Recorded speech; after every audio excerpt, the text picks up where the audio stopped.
What happens if you stop blinking forever? You decide to win a staring contest with the universe. The eyelids stay frozen. The tear film begins to evaporate. Within minutes, the surface of the eye feels like a piece of coarse sandpaper. This is the beginning. Tears are not just water. They are a complex cocktail of lipids and proteins. Without the eyelid's windshield wiper action, the lipids fail. Oxygen cannot reach the cornea. The surface dries into a brittle crust. Microscopic cracks form across the ocular landscape. Every speck of dust becomes a jagged boulder. A single stray eyelash feels like a rusty nail driven into the pupil. Pain is now the only thing you can see. The cornea is a living lens. It requires constant hydration to maintain its shape.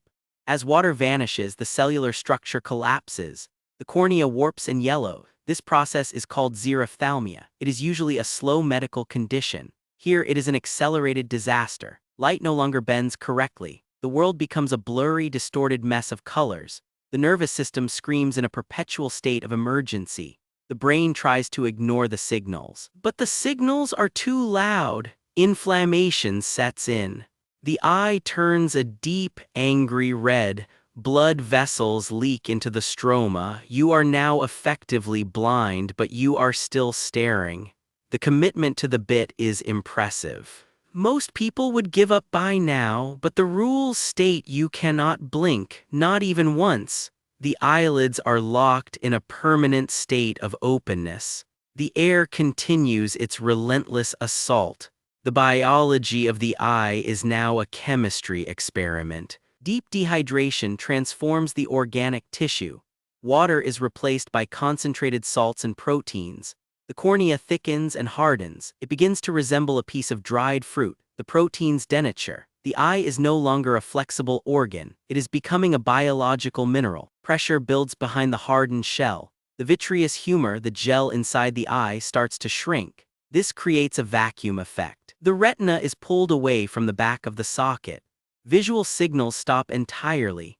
You are now staring into a void of your own making. The ocular surface is now so hard it can scratch a piece of plastic. It is essentially a biological gemstone. The transition from soft tissue to rigid crystal is nearly complete. The eye is now a sphere of dehydrated protein and salt. It is an organic marble. The hardening process does not stop at the surface. The entire globe crystallizes. The lens turns into a solid, opaque bead. The optic nerve becomes a brittle filament. At this stage, the eye is an incredibly fragile piece of organic glass. It possesses the structural integrity of a light bulb. Temperature changes become the enemy. A sudden cold breeze causes the material to contract. A warm sunbeam causes it to expand. The internal stresses reach a critical point. The molecular bonds can no longer hold. A microscopic fracture appears. Then the physics of tempered glass take over. The entire eye doesn't just crack, it shatters. Thousands of jagged protein-based shards explode outward. The socket is filled with biological glitter. The optic nerve snaps like a dry twig. There is no more pain because the nerves are now dust. The process is clean, efficient, terrifying. Your face now features two empty holes filled with crystalline debris. The staring contest is technically over, but you are still technically open. The biological glass doesn't stay in the socket. The shards migrate, they enter the bloodstream. Tiny, sharp crystals of formeri travel through the carotid artery, they reach the brain. The cerebral cortex is now being peppered with microscopic ocular needles. Every thought causes a tiny internal laceration. The brain attempts to heal, but the shards are chemically inert. They remain. The body begins to treat the eyeglass as a foreign object. Granulomas form around the shards. The brain becomes a Swiss cheese of scar tissue and organic crystals. Meanwhile, the empty sockets attract local wildlife. A very confused fly decides the left socket is a convenient place to nest. The right socket becomes a miniature tide pool for dust mites. The biological failure has expanded from the eyes to the entire cranial cavity. Your head is now a fragile ornament. One strong sneeze would likely cause the entire skull to vibrate and shatter the remaining crystals into a fine powder. The structural integrity of your face is now roughly equivalent to a wet cracker. The transformation is complete. You have successfully evolved into a very expensive, very dead piece of modern art.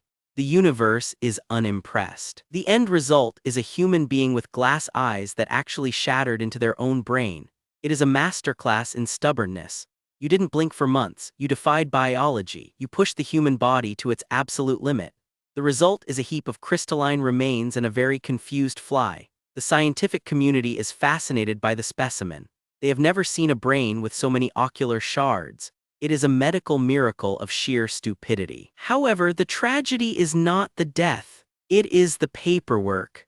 The coroner rules the cause of death as accidental self-mutilation. Because you refuse to blink, your life insurance company denies the claim.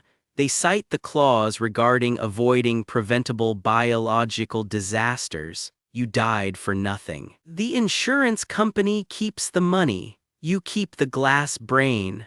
Subscribe to the What If Club to find more ways to accidentally void your own life insurance policy.